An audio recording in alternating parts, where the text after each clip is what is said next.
पहले पढ़ते हैं पिन कॉन्फ़िगरेशन। इस रेगुलेटर के जनरली 3 टर्मिनल्स होते हैं।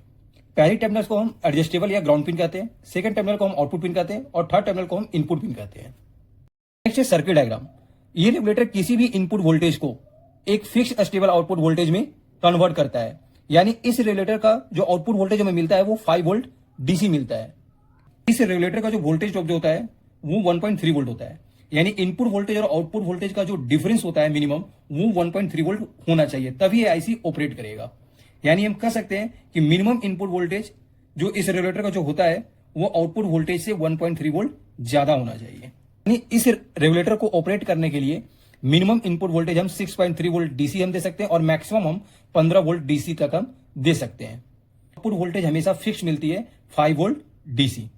इस रेगुलेटर के इनपुट साइड और आउटपुट साइड हम एक इलेक्ट्रोलाइट कैपेसिटर हम लगाते हैं।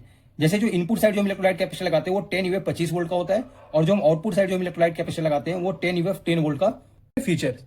इस आईसी का जो ड्रॉप आउट वोल्टेज होता है वो काफी कम होता है, यानी 1.3 वोल्ट होता है। इस रेगुलेटर का जो आउटपुट करंट जो होता है वो मैक्सिमम 1 एम्पियर तक दे सकता है। यानी इस रेगुलेटर का यूज हम कहां पर करते हैं, तो इसका यूज हम पावर सप्लाई में करते हैं, ऑर्डिनो की पावर सप्लाई में भी हम इस रेगुलेटर का यूज करते हैं, एलसीडी डिस्प्ले में भी हम यूज करते हैं और सेंसर